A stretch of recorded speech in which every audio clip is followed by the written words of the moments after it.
السلام عليكم.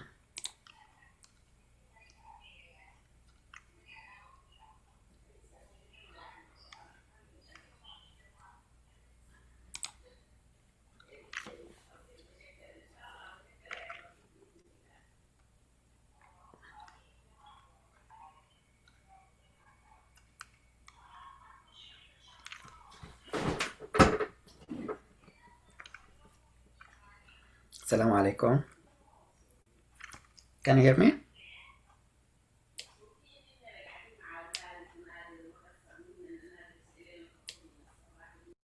Power off.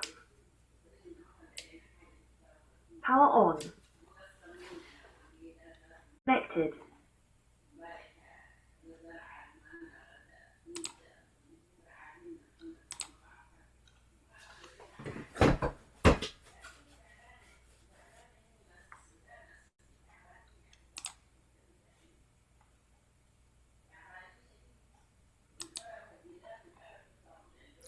Salam, can you hear me?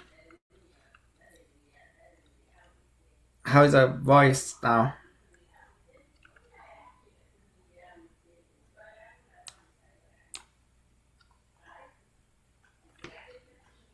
Melas, can you hear me? Or Hisham, can you hear me? Oops. Oh.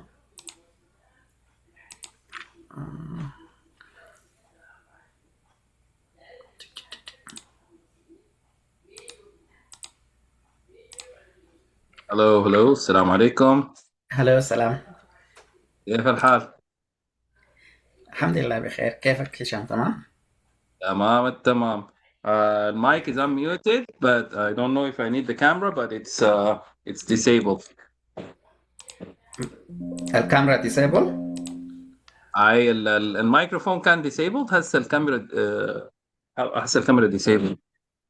Okay, لقيت let's try none. you cannot start the video because it's disabled by the host. Remove. Okay. Uh, let's see.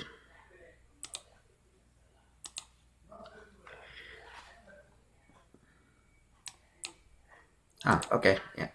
I think I can make co-host. Confirm. You are a co-host and you are a co-host. Can you try it now?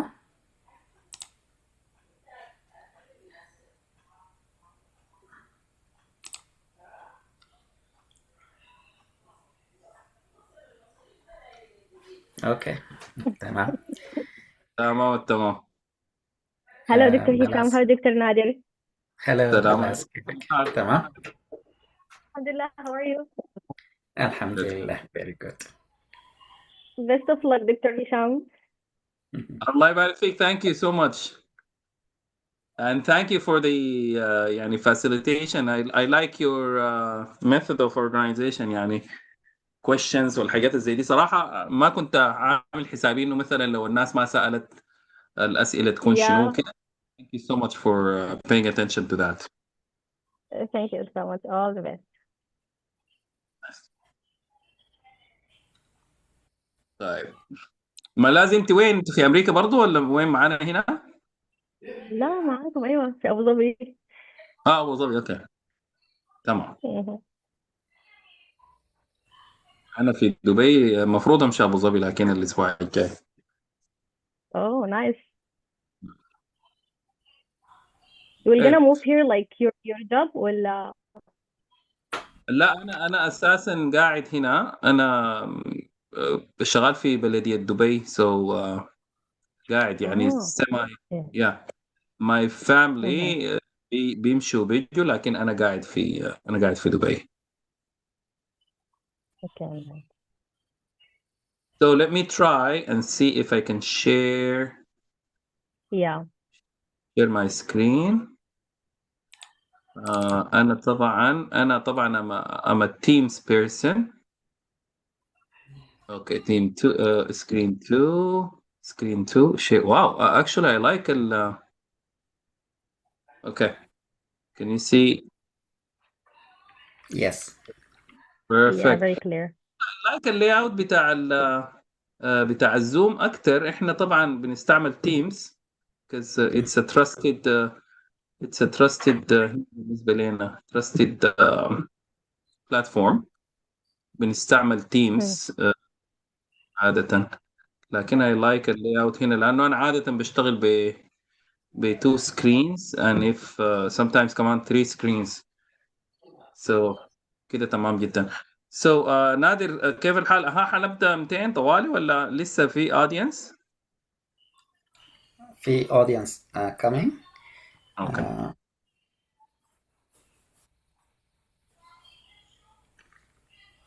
السكرين ظاهره عندك، الفرونت هنا عندك ظاهره؟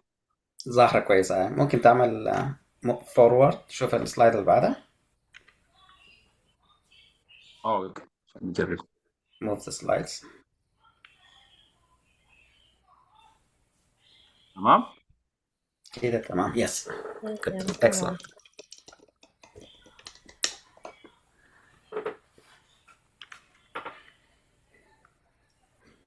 اوكي.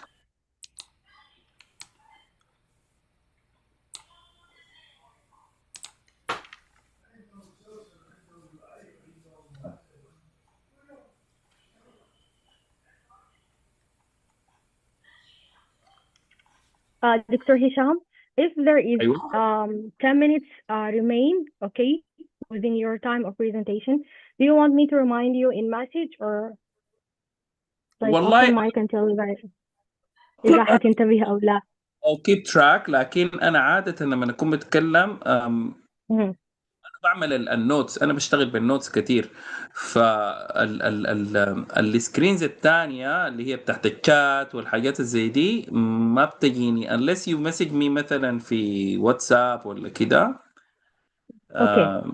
ما مش ما بتجيني، ما بشوفها، I don't pay attention to it، لانه عاده هنا هسه السكرين بتاعتي اللي انا قدامي، السكرين الثاني التلفزيون، السكرين الاولى اللي انا عندي هسه فيها النوتس بس، وشايف الويندوز بتاعت الزوم جست البيبل بس، الشات ما شايفها. Okay. اوكي. Okay. لكن yes you can I don't know send me a message I think on WhatsApp or something. Okay. Okay. لكن I should be able to manage it إن شاء الله. إن شاء الله. Sure. تمام.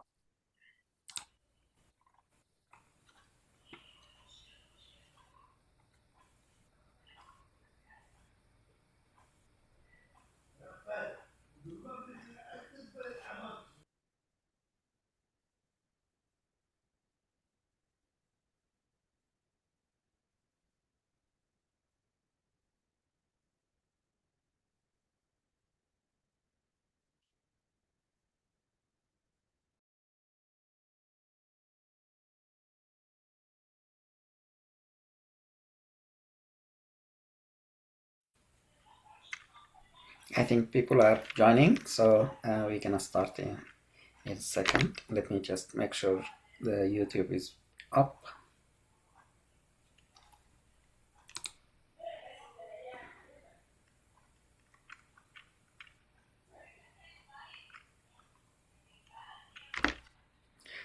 Okay.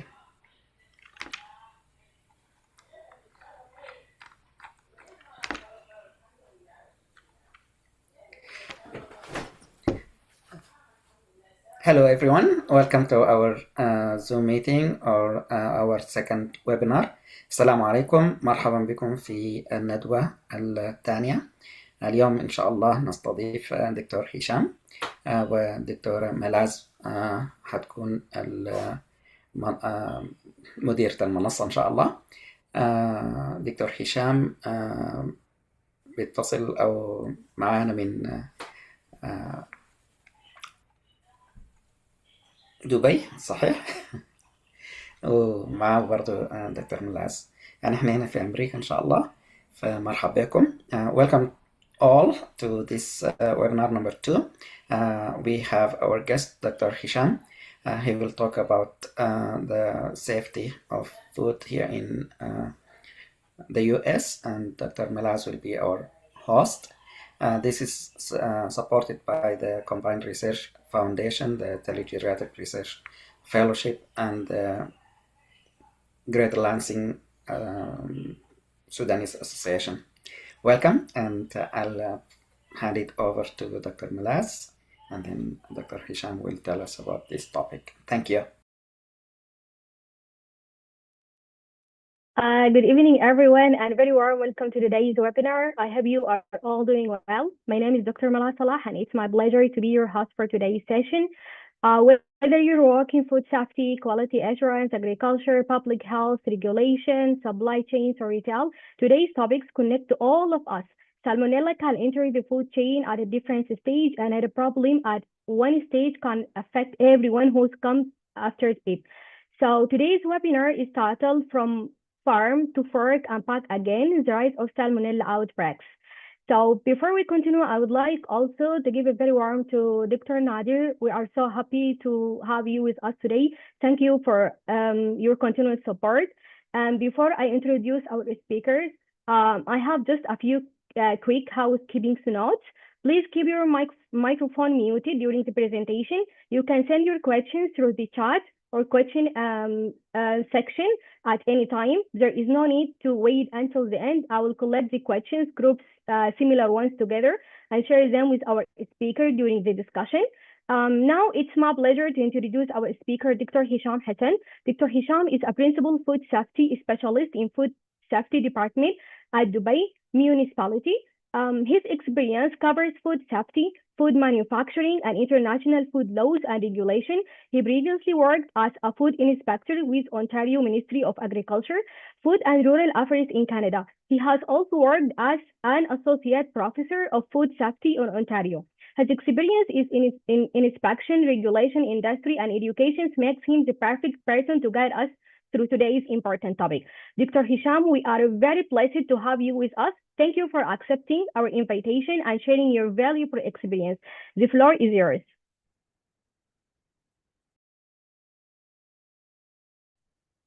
If I can work this out. Assalamu alaikum, everyone. And good evening, good afternoon to everyone. It's me, Hisham Yusuf Hassan. My name is, I think the presentation is going to be in English, so I will start in English, although I know, of course, I know Arabic, but this presentation is going to be in English. And the title of this presentation is going to be From Farm to Fork and Back Again, the rise of Salmonella outbreak. And of course, the farm to fork symbolize the journey of food from the farm to our tables. So again, my name is Hisham Hassan, Hisham Yusuf Hassan. I'm a food safety practitioner. I'm an educator and a food enthusiast. And today's topic is about Salmonella and Salmonellosis.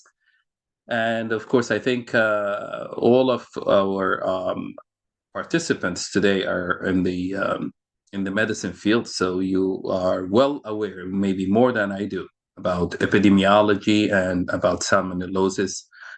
So we all know how serious foodborne outbreaks can be, as they can have profound and far-reaching impacts on communities and affecting people on multiple levels. So Salmonella outbreak becomes increasingly prevalent, posing significant public health concerns, while the bacteria itself has long been recognized as a foodborne pathogen. Recent trends in the whole world and maybe in the US particularly indicate troubling upwards trajectory in cases. So today we will talk about the recent significant rise in Salmonella outbreaks in the US, the causes of this increase. And this presentation, I just want to bring to your attention that this presentation was made in last year. So it's talking mainly about 2024 statistic. But as we speak, we are witnessing a lot of Salmonella outbreak cases in the US. So we'll talk about the causes, the case studies, and prevention and control measures of salmonellosis. So Salmonella itself is a type of bacteria that can cause foodborne illness in and human, and it's commonly found mainly in raw, undercooked meat, poultry, eggs, and unpasteurized milk, and of course all the byproducts that come from these raw materials. And you might be well aware of the symptoms of infection of salmonellosis. Basically, they appear after 6 hours, between 6 hours to 6 days after exposure, and they last for 4 to 7 days. And those symptoms include diarrhea, fever, stomach cramps, nausea, and vomiting. And fortunately, most people recover without specific treatment other than oral fluids, just to prevent dehydration. But in severe cases, hospitalizations and intravenous fluids may be necessary to patients. So moving on, now talking about salmonella outbreaks in the U.S. And as you can see, this is the shape of the salmonella bacteria. So as you can see, the magnitude of this problem is not small. So there is a significant increase in the number of cases in the salmonella outbreaks. Every year, about 1.3 million infections happen due to salmonella. So 1.3 million people get affected by salmonella, and that would cause 26,500 hospitalization cases, and unfortunately 420 people die in average because of salmonellosis. And just under 450 people across the 31 states in the United States reported sickness in 2024, and 125 of those people were hospitalized. Excuse me. So those outbreaks involve multiple stereotypes of salmonella. As you may know, there is Salmonella altona, Salmonella indiana, Salmonella infantis, Salmonella typharium, Salmonella siero, Salmonella johannesburg, and those cases of salmonellosis from different species of salmonella actually reported in more than 38 states in the United States. So to go through the root of the salmonella infection and the salmonellosis, we need to know the types of food that are considered the common sources that are known to cause salmonellosis. So the first group is the poultry and eggs. So undercooked chicken, turkey, sunny-side eggs, runny eggs remain the leading source of non-typhoidal salmonellosis globally. The second group would be the raw produce. So all the leafy greens, tomatoes, cantaloupes, and melons contaminated by agricultural runoff or irrigation water might be a cause of infection. The third group would be the meat and dairy. So unpasteurized milk is a leading cause of salmonellosis. Soft cheese, ground beef, that is handled without adequate temperature control might be a major cause of salmonellosis. Last but not least, the processed foods such as dry foods, spices, nutty butters, and the reason of making it a more prone to salmonellosis is the low moisture and the long shelf life. So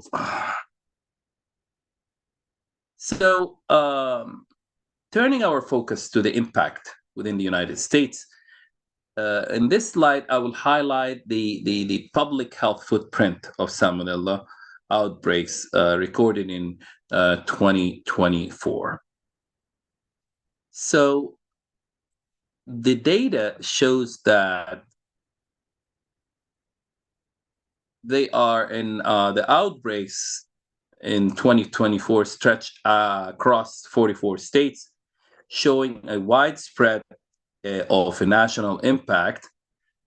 A total of 1,217 illnesses were officially reported, and of that, 258 hospitalization cases, and tragically, 6 deaths. That's just in 2024.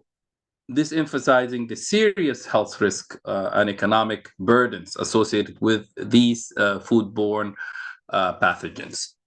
And like I said, these are the numbers only for 2024. Moving forward, we'll examine how these outbreaks translate into marketplace actions, such as product recalls. As you might know, whenever you have an outbreak, the government invoke, recall process. So as shown in this slide, this is one of the cases in August 24, there was a major recall involving white-coated confectionery items due to potential salmonella contamination. And I chose this particular case because it wasn't common to have salmonellosis in confectionery. Like confectionery items are usually low moisture. So the media itself is not suitable for salmonellosis, but still were surprised to see this type of outbreaks. So in total, 29 products from the company, the manufacturer of this confectionery, 29 products were recalled across nationwide retailers. Fortunately, the prompt action helped to ensure that no illness have been reported in connection with a specific recall. Mm-hmm. And this might be due to the swift move by the authorities to recall the product, and they managed successfully to allocate all the products affected by this outbreak. Looking closer to a specific case study from July 2024, we examine a major salmonella outbreak linked to cucumbers. And this is, like I said, fresh produce is one of the products that are very prone to salmonellosis. Reviewing the facts from this investigation, there were 449 total illnesses recorded, spanning strains like Salmonella africana and Salmonella prinderb. So the outbreak led to 125 hospitalization throughout the 31 states. Luckily, there was 0 death reported as a result of this outbreak. Although like I said, the outbreak spread throughout 31 states and the District of Columbia. So the true number of sick people in this outbreak actually likely much higher than the number reported. And the outbreak might not be limited to the states with known illness. This is because many people recover without medical care, and they basically don't report the infection, and they weren't tested for salmonella. In addition, recent illness cases might not be yet reported, as usually it takes 3 to 4 weeks to determine if a sick person is part of the outbreak or not. So the source of the salmonellosis is basically the water and some strains of salmonella that made people sick in this particular outbreak. Also, the source might be the water, like in addition to the water, actually the soil. So some samples of the water and soil were collected from the Bender Growers Incorporated. This is the grower of these cucumbers, and they were positive for other strains of salmonella. So, due to this, the huge scale of this outbreak, 31 states and the District of Columbia, a recall was issued, and the consumer guideline was shared to check with stores, noting that the recall affected bulk cucumbers rather than the ones that are packaged. And there's just a particular type of cucumbers, not the mini varieties of cucumbers. So, in this particular case, like I said, two types of outbreaks noticed in related to cucumbers. So the FDA investigation in a new outbreak in the states due to Salmonella africana infections, both could be related to fresh cucumbers. So in June of 2024, 158 confirmed patients were infected with Salmonella, and the patients were the patients are spread across 23 states in the United States. Moving forward to another outbreak.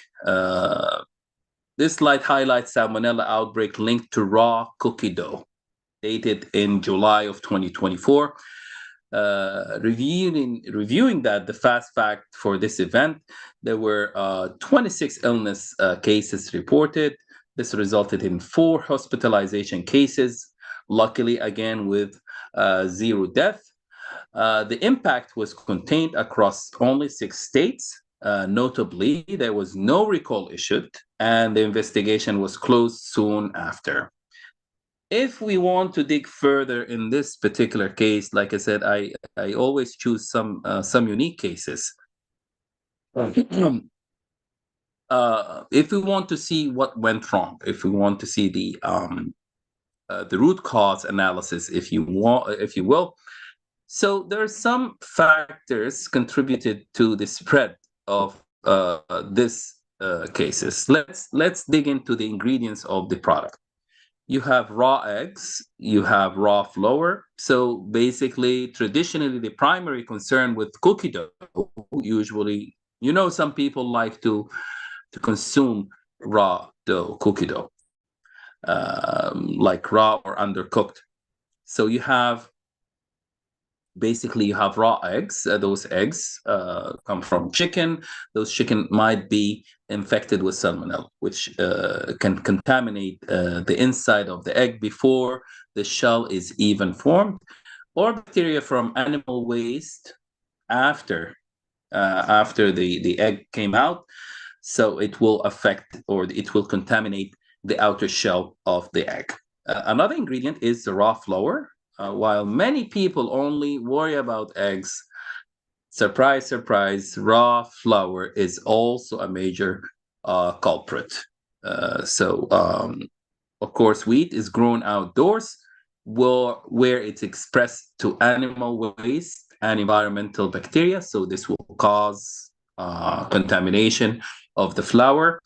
And of course, the standard milling process, which doesn't include any heating process. So it's all milling and bleaching process. They basically do not kill bacteria. So if the raw flour is contaminated, then it can actually harbor pathogens like Salmonella and E. coli. So despite the fact that someone would tell me that, okay, well, we bake cookie dough, but baking usually do kill salmonella and other bacteria, but sometimes, let's face it, some people just like to eat raw dough before they are baked, or sometimes it is if the cookie dough is not baked thoroughly or underbaked, it can actually cause infection. And also, we have to put in consideration the cross contamination in the kitchen before baking. So handling raw materials and then cross contamination can cause the infection. Shifting our attention to another major source, this slide highlights the significant salmonella outbreak linked to backyard poultry, dated in June of 2024. And again, I chose this case because we can relate to this type of habit or hobby in Sudan. Backyard chickens. So basically, a rising popularity in the United States is raising small flocks of chicken and other poultry species like ducks in residential or urban backyards. For purposes of hobby farming or sustainability, to get fresh supply of table eggs.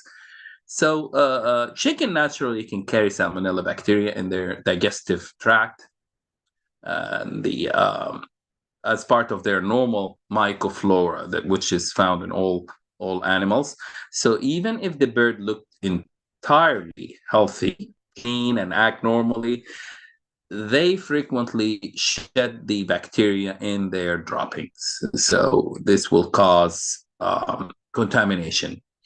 Reviewing the key metrics from this investigation, there were 195 reported illnesses in this investigation, including 86 new cases. This led to 50 hospitalization cases with 0 death, and the outbreak affected 38 states, showing a broad geographical reach. And the investigation status remained active, having been first posted on May 24th of 2024.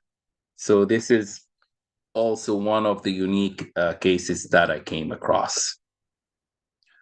Another incident reported in June 2024, this time is fresh basil. As we mentioned earlier, fresh produce is one of the major sources of contamination, or actually culprit. So health authorities finalized their investigation into food safety alert involving salmonella outbreaks traced back to fresh basil. And of course, we use fresh basil as a garnish, so it's not cooked at all. So if it's contaminated with salmonella, then it will consequently contaminate the food that we eat. So a total of 35 individuals fell ill. 4 people required hospital attention, and fortunately, 0 patients were recorded.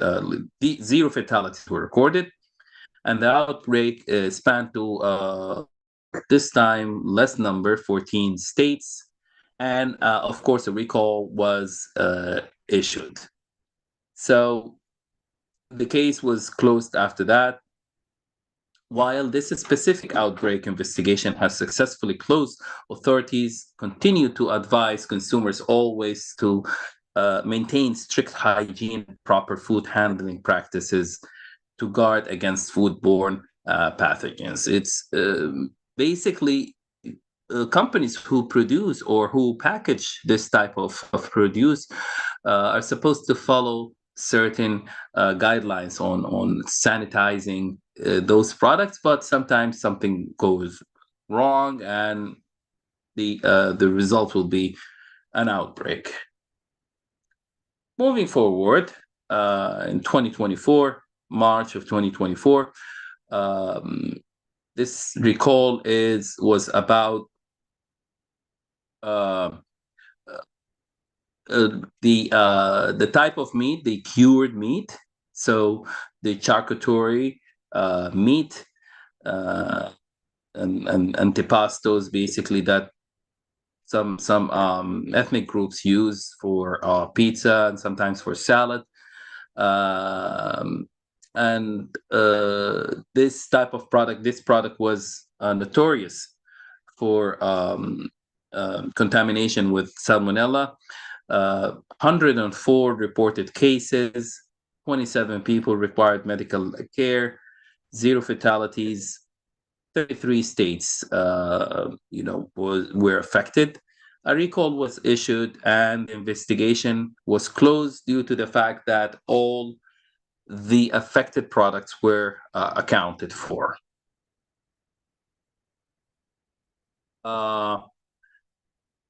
Last but not least, talking about the case studies, another major incident, public health records also highlight as a severe outbreak. This time was linked to cantaloupes. And this was in January 24. 407 people reported ill. 158 individuals required medical attention. Unfortunately, this time, 6 people died because of this outbreak.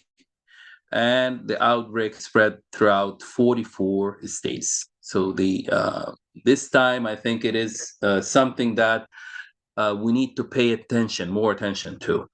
The investigation first was posted in November 2023, and then it was closed in January of 2024. So as numbers demonstrate, food safety outbreaks can range widely in scale, reinforcing the critical importance of monitoring health advisories and maintaining rigorous food hygiene standards from farm to table. So all these cases, I gave all these cases to grab your attention, about the severity and the magnitude of and the seriousness of salmonellosis. So transitioning from the specific outbreaks examples, let's now examine the broader underlying causes and common factors driving these food safety incidents. So the key contributors to the widespread of salmonellosis is first the practices, how we treat food. So food production practices may be one of the causes of the spread of salmonellosis. So improper handling of poultry and meat is a leading vector for introducing and spreading pathogens. Also, if you have a contaminated product, the contaminated produce, when you start with a contaminated product, then your end result will be the contaminated final product. It can be the irrigation, the irrigation water, or the agriculture environment, like soil, is the cause of contamination. Inadequate food processing and safety measures during preparation of the food can be actually a main culprit. Beyond agriculture production, public health experts also emphasize several systemic and behavioral drivers behind these outbreaks. Antimicrobial resistance is a major concern now, making certain bacteria strains tougher to treat when infections occur. Climate change is one of the reasons that we need to pay more attention. Altering environmental conditions and growing seasons can significantly impact the pathogen prevalence. One of the reasons that salmonellosis can spread is the consumers themselves. So consumer behavior encompassing everyday kitchen habits, how cross-contamination can happen in the kitchen, how we prepare food, how we store food, how we cook food, and if we cook it sufficiently or not, this will always influence the overall safety risks. So, salmonellosis remain one of the most prevalent bacterial foodborne infection worldwide. Despite the rigid modernization in sanitation techniques and processing standards, case rates have stubbornly refused to decline. And I predict those cases are going to be higher and higher every day. And this is posing continuous challenges, not just to food manufacturers or hospitals, but also to the international food safety community at large. So, looking closer at the vulnerabilities in the food supply chain, there are several operational factors we can, talk about. First of all, the transportation. So, and of course, we're talking from farm to fork. So, when we transport animals, the stress during the transportation can pose a significant risk to food. The health condition of transported animals, or maybe transported transported produce, can actually cause the spread of salmonellosis. Overcrowded transportation creates, and long transit times can compromise the animal immune system, believe it or not, accelerating the pathogen proliferation. So also, if we move forward in slaughterhouses, cross-contamination can happen actually in slaughterhouses. Mechanical carcass processing and improper scalder water management can cause rapid cross-contamination across, large batches of slaughtered animals. So after that, the sanitation, and as you can see, we're following the sequence. So slaughtering, sanitation after slaughtering, if we have gaps in the cleaning and sanitation protocols, this will allow persistent microbial communities to establish themselves. For instance, infrequent truck washing, like the trucks that we use for transportation, and having crates that we transport meat and carcasses and moist, this will harbor bacteria and will be ideal environment for microbial breeding and environment, making the environment actually suitable for the growth of bacteria, the salmonella bacteria. So let's talk about the supply chain, because we want to follow the food from the supply chain from the farm to the fork as a major contributor to the vulnerability. To fully grasp why these outbreaks happen, we must examine the supply chain as a deeply interconnected and vulnerable network. So the inherent complexity of modern food distribution introduce multiple vulnerabilities at every step of the food supply chain. So let's go through the supply chain and see the challenges that can occur during the journey of our food from the farm to our tables.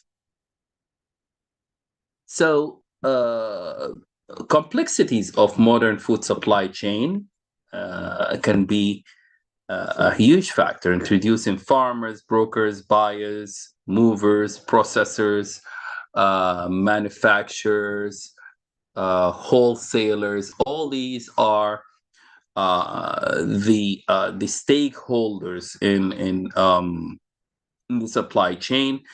Can actually the complexity of the steps and handling techniques of food makes it a good environment for bacteria to grow. Also, the risk of contamination. This stem heavily from vulnerabilities tied to temperature control, packaging integrity, and the distribution process itself. So any gap in these steps can actually lead to contamination. The emerging technologies for improving food safety that encompass innovative tools like traceability system, predictive modeling, and advanced sensor technology. These are tools that we can use to manage or to mitigate the risks associated with the spread of salmonellosis. So continuing on our focus from farm to fork as a main source of contamination. We talk about the farm as the step where it all starts. So we need to take a closer look at the process that happened inside the farm. So common sources of salmonellosis inside the farm include the poultry, livestock, and produce. And there are some factors are contributing to contamination inside the farm, just like poor sanitation conditions, antibiotic resistance, and climate change. We did talk about this in the previous slide. And the role of preventive measures in this step is huge. So essential safeguards rely heavily on vaccination and the techniques of vaccination, not to mention the possibility of antibiotic resistance. So we need to be very careful when administering vaccination to our animals. Biosecurity protocols is a huge factor in this, in mitigating the risks associated with salmonellosis. And of course, proper hygiene is a big factor also. So moving forward along the supply chain, we arrive at the food processing facility this time. A critical links where operational vulnerabilities can significantly impact public safety. And there are some factors and challenges that we need to focus on in this stage to address to mitigate the outbreak risks. Some challenges are usually we face in the processing, including managing large-scale operations. So if we have large batches of animal being processed or produced, vegetables, greens being processed, this will actually create a big challenge for food workers. So we need, for this size of production, we need rigorous equipment sanitation and maintenance of strictly worker hygiene protocols. So major case studies of salmonella outbreaks led to processing plants as a source of contamination. And this was highlighted based on historical incidents where processing breakdowns led to widespread distribution. So this is where we can pinpoint where things went wrong and close the gaps. The importance also of food safety regulations and inspections. This is a big factor that regulatory bodies need to pay attention to, emphasizing on the necessary oversight frameworks required to prevent facility level contamination.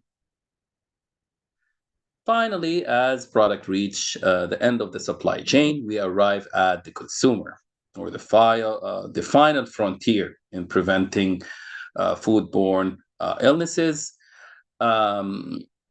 Now, dealing with consumers is a little bit different because you're dealing with people from different backgrounds, different ethnic groups, different academic level mentalities.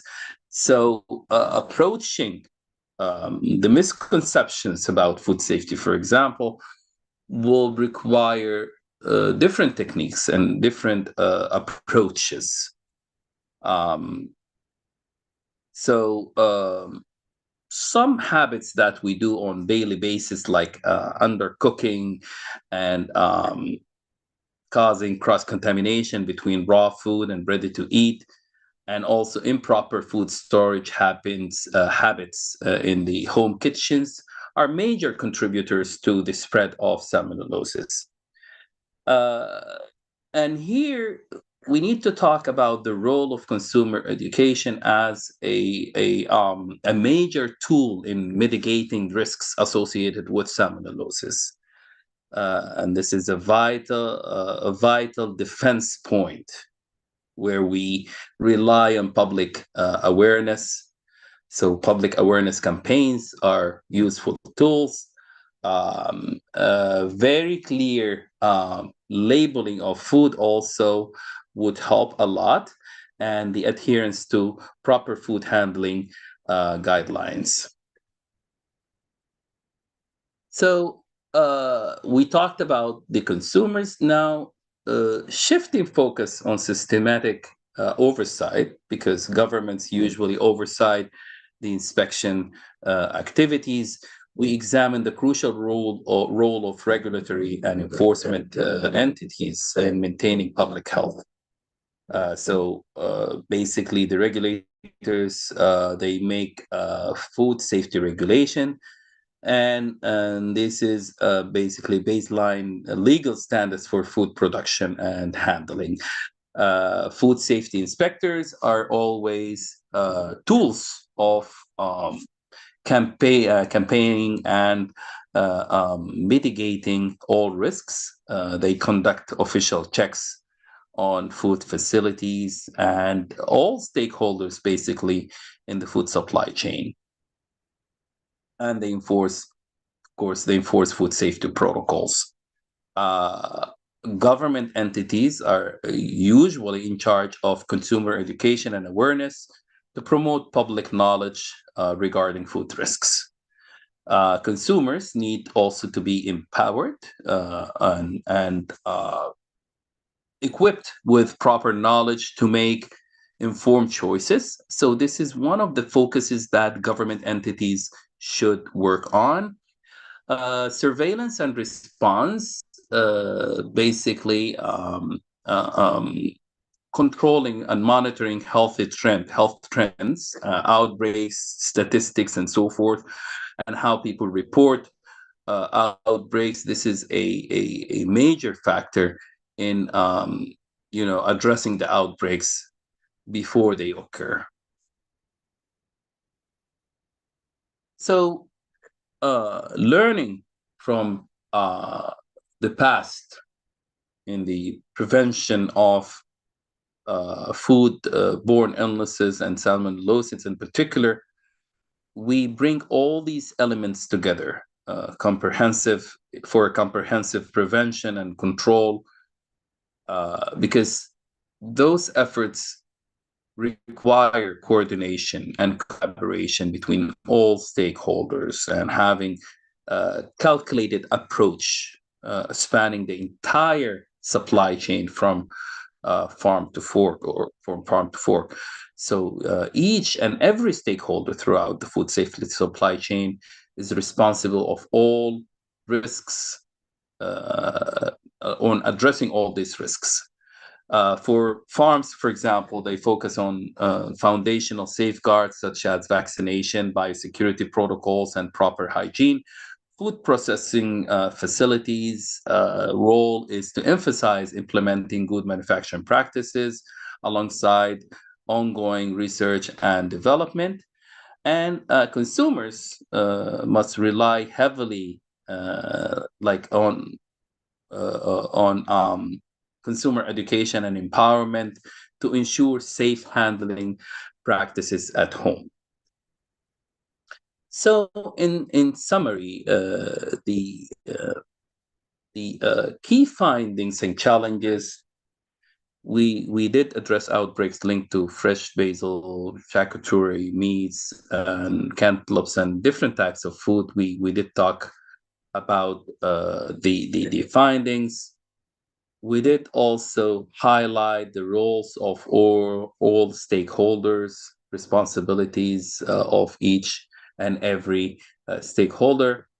And we did highlight the potential solutions, highlighting the importance of preventive measures, traceability technologies, biosecurity protocols, and consumer education from farm to table. So, to summarize the key findings that we did highlight today, maintaining food safety requires recognizing the widespread impact of contamination events across multiple product categories and supply chain networks. Regarding a call to action for consumers, individuals are encouraged to stay informed. All stakeholders get informed. Select consumers must select safe products and be very careful when they select products, and be more aware of the safe practices that they can practice at home. So, like I said, all these stakeholders must work collaboratively towards mitigating those risks. Finally, looking ahead, potential solutions and future research directions must focus on some major issues, just like advanced traceability technologies, predictive modeling, sensor deployment, and ongoing innovations from farm to table. So, finally, I would like to thank you all for listening. And I hope I did not overwhelm you with the tons of information I mentioned about salmonellosis and salmonella outbreaks and the role of each and every stakeholder throughout the food supply chain. So thank you so much for listening, and I accept all your questions and comments about the presentation. Thank you.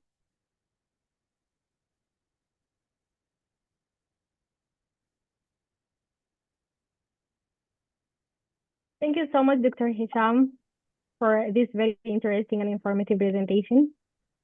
One message actually came through very clearly for us, like salmonella cannot be controlled by one person, one facility, or one stage of the food chain. Prevention requires cooperation between farms, processing facilities, regulators, public health teams, retailers, and consumers. Thank you so much, Dr. Hisham. If anyone have any questions, feel free, you can ask.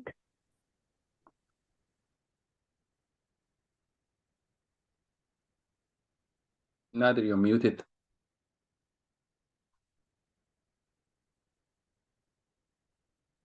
You're muted, Nader. I don't know if you're talking. شكرا جزيلا دكتور هشام. Thank you so much for very informative topic that's presented very well. Thank you so much. If there are any questions, please feel free to use the chat to write them down or raise your hand.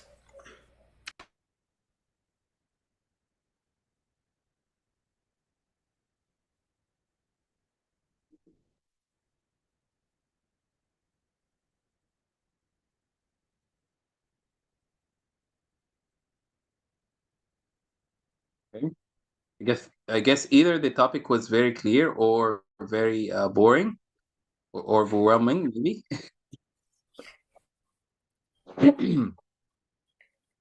So perhaps Dr. Malas, if you have read the chat or if you know if there is other questions, please go ahead.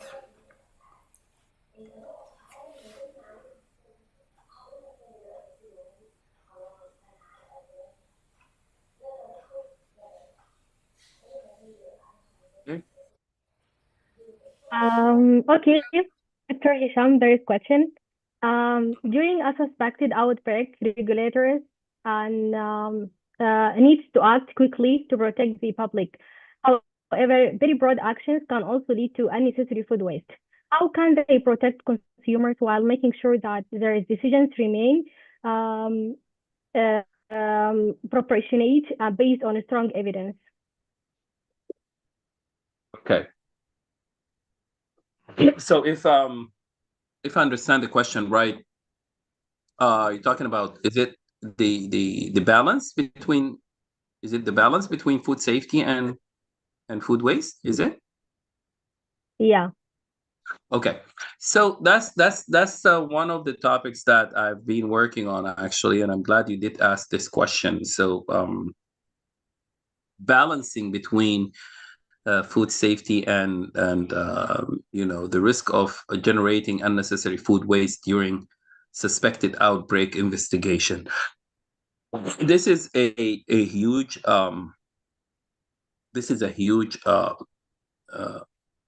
matter for regulators, for us as regulators, when we have an outbreak due to salmonellosis.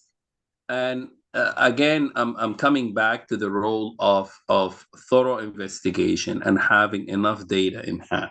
So if you have enough data in hand, sometimes just for safety or precautionary measure, you do, instead of pinpointing the specific batch which is involved in the outbreak, we do actually condemn the whole batch, which is a wrong approach.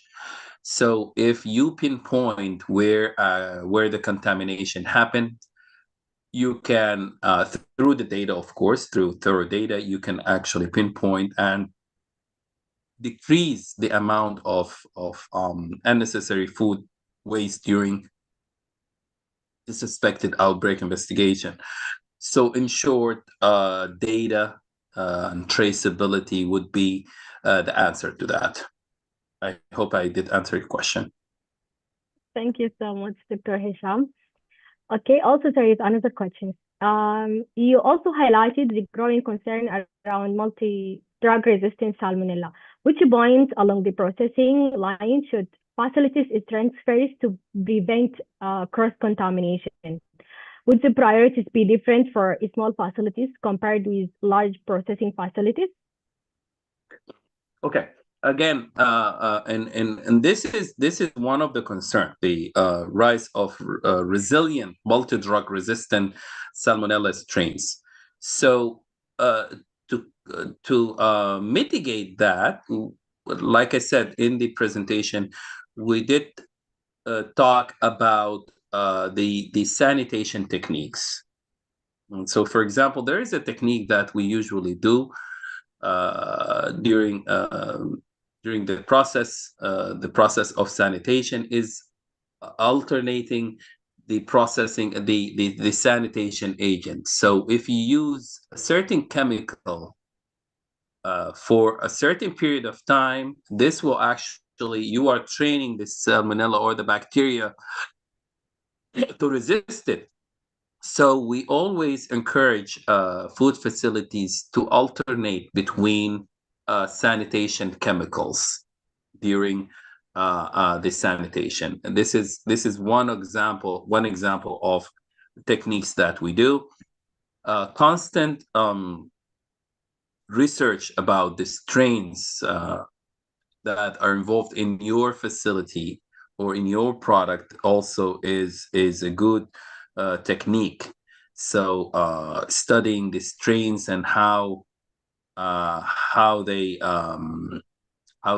multiply, how they grow, and try to break the cycle of their growth and multiplication will also be a huge factor in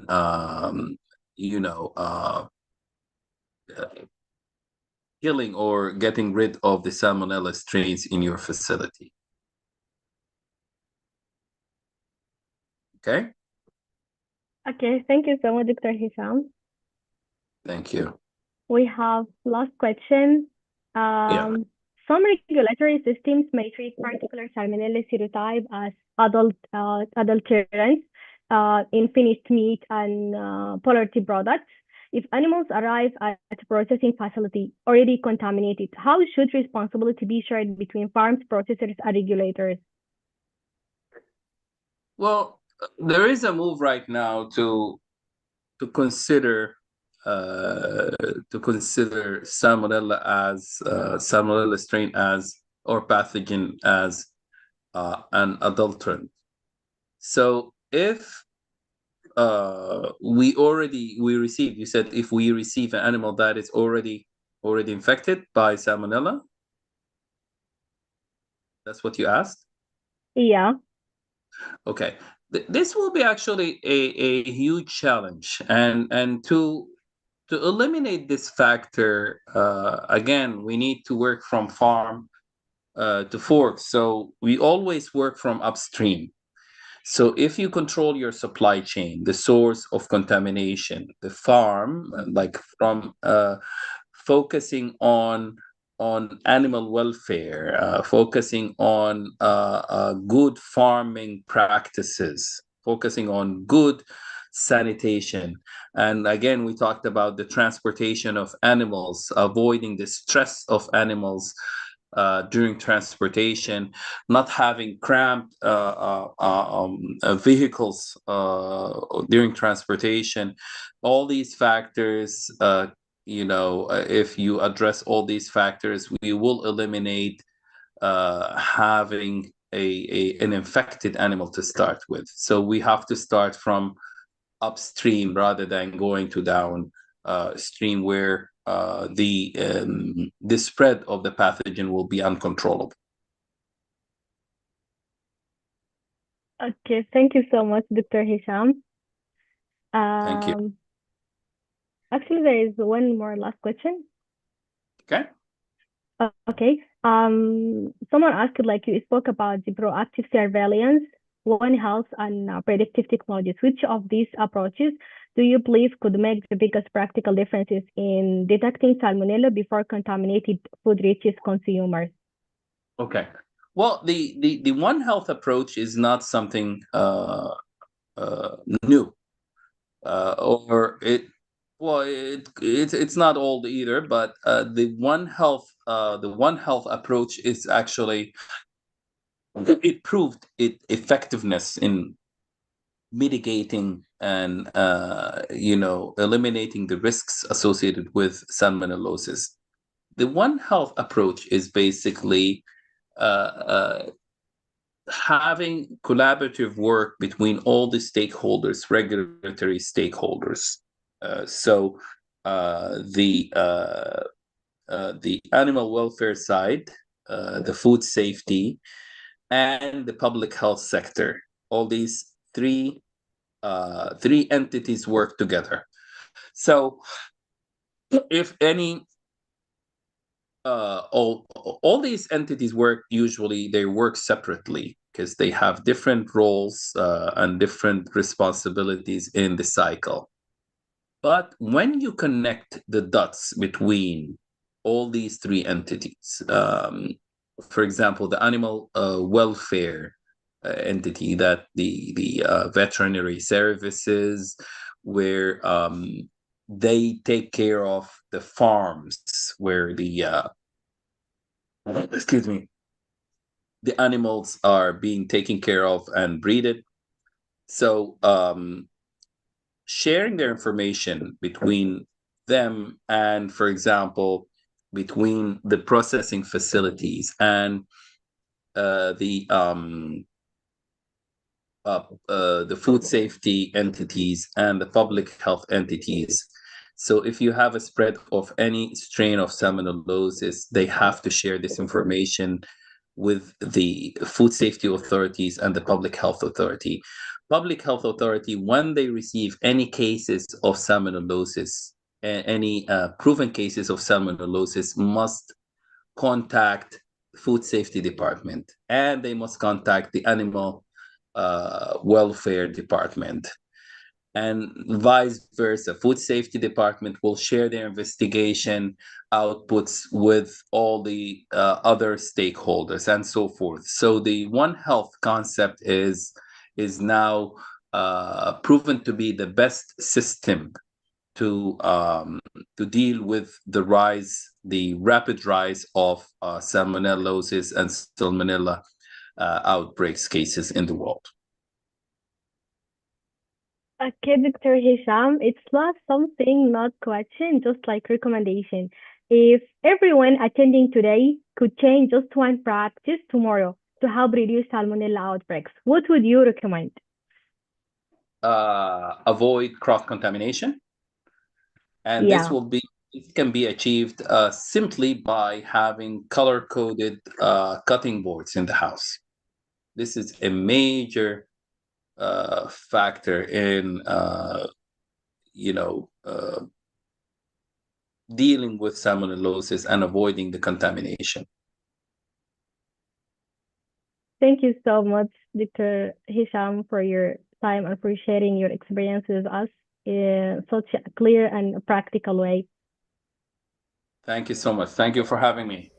I'd like to thank you again, Dr. Hisham, for a very informative presentation and an important topic. Thank you so much, Dr. Milas, for moderating this important webinar.